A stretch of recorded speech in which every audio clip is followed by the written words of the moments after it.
sommes dimanche le 27 décembre et c'est la fête de la Sainte Famille. En cette fête, la liturgie nous présente deux couples avec leur enfant ou la promesse d'un enfant.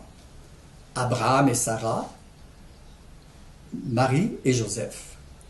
Puis dans l'Évangile, deux personnages assidus au temple, le vieillard Siméon et la prophétesse Anne. Ce sont toutes des personnes craignant Dieu. Cette expression « craignant Dieu » revient souvent dans la Bible, plus d'une centaine de fois. De quoi s'agit-il? L'expression couvre une multitude de sens et traduit des émotions fortes, parfois contradictoires. Craindre Dieu peut signifier la peur du châtiment, la consternation, la détresse, l'horreur. Tout cela est négatif. Mais craindre Dieu peut aussi amener une personne à la fascination, la révérence, la confiance et l'adoration. Par extension, la crainte de Dieu définit celui qui est fidèle et admire concrètement la grandeur de Dieu. Le livre des Proverbes le dit bien, la crainte de Dieu, c'est le début de la sagesse. Ou le psaume 2, servez le Seigneur avec crainte et réjouissez-vous avec tremblement.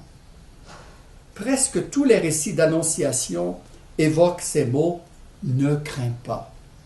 C'est comme Jésus marchant sur les eaux qui se fait reconnaître de ses disciples « N'ayez pas peur, c'est moi ». Ainsi, cette expression sied bien aux personnages que nous rencontrons dans les textes d'aujourd'hui. Voyons de plus près. La première lecture nous présente Abraham et Sarah, à qui Dieu fait la promesse d'une descendance alors qu'ils sont déjà avancés en âge. Une descendance aussi nombreuse que les étoiles dans le ciel.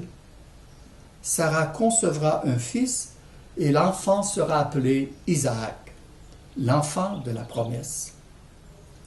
Abraham crut en la parole et cela lui fit compter pour juste.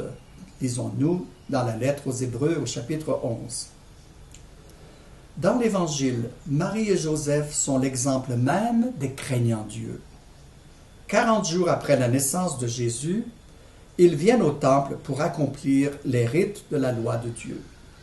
La purification de Marie et l'offrande prescrite en sacrifice. Pour les pauvres qu'ils sont, 2 petites tourterelles. Nous lisons au livre du Lévitique, chapitre 12, verset 6. Le premier fils mâle doit être consacré à Dieu. Nous relisons ainsi l'histoire où Anne présente le jeune Samuel au temple.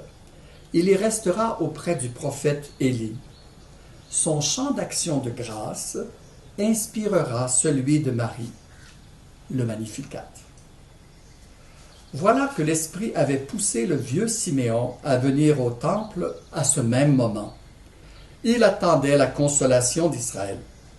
Il prit Jésus dans ses bras et fit ce chant repris chaque soir dans la liturgie de l'Église. Maintenant, ô Maître souverain, tu peux laisser ton serviteur s'en aller dans la paix, selon ta parole. Car mes yeux ont vu ton salut, que tu préparais à la face des peuples, lumière qui éclaire les nations et gloire de ton peuple Israël. La prophétesse Anne vient compléter le tableau en chantant les louanges de Dieu et parlant de l'enfant à tous ceux qui attendaient la délivrance du peuple.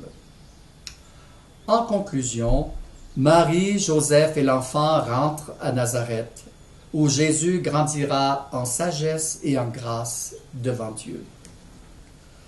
La fête d'aujourd'hui nous invite à prier pour nos familles et celles plus particulièrement qui sont durement affectées par cette pandémie. Puisse le Seigneur être leur espérance et leur force, qu'il leur apporte la confiance et la paix. Amen. Bon dimanche.